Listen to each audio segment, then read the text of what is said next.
Justin Brownlee nagsalita na sa pagkakapili kay Rondae Hollis Jefferson bilang PBA Best Import of the Conference. At asa na mga basher ni Japet sa Game 3. Yung Game 4, halimaw performance ginawa na niya. At alam nyo ba ang totoong nangyayari nung Game 3 kung bakit humina laro ni Japet? Eto't malalaman nyo na. Ating talakayin. So bago nga natin talakayin yan shoutout sa mga solid nating ka-teammate na sila Joe Belurot, Malyari Mascareñas, Ray Holanda, Rosauro Urbino, and Kat Sakino. So bago nga ang tip-off nitong Game 4 Finals, nagkaroon pa nga po muna ng awarding na siyang nakuha ni Junmar Fajardo ang Best Player of the Conference.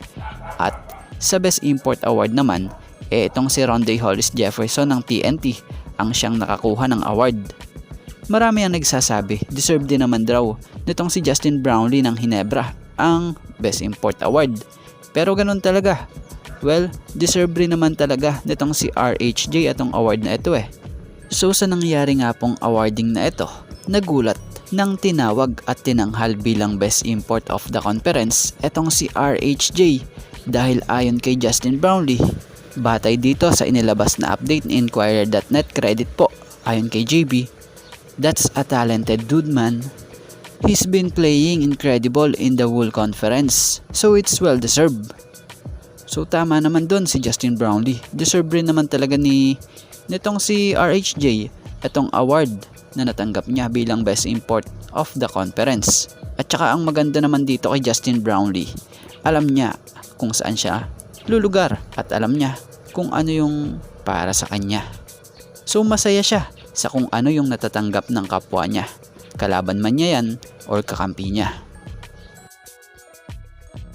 At Japet Aguilar, anyari sa mga bashers na nag-iingay nung Game 3 Finals dahil sa Game 4, dominant big man Japet Aguilar ang naglaro na siya nga pong isa sa nagpaingay sa Araneta kagabi na kung saay dito nga siya nag-dunk party.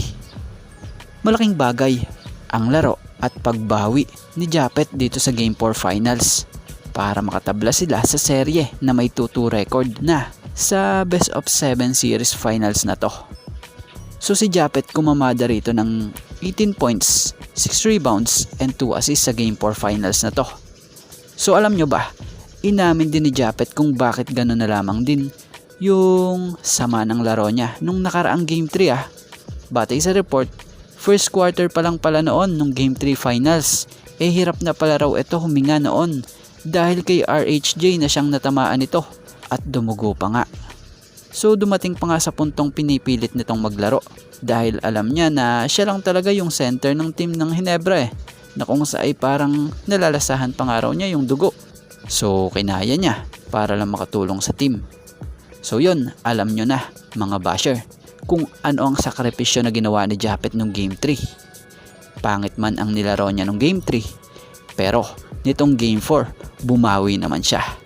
Kaya anong say nyo? So yan, ito nga lang po muna ang ating sports pasada and thank you for watching guys and God bless everyone.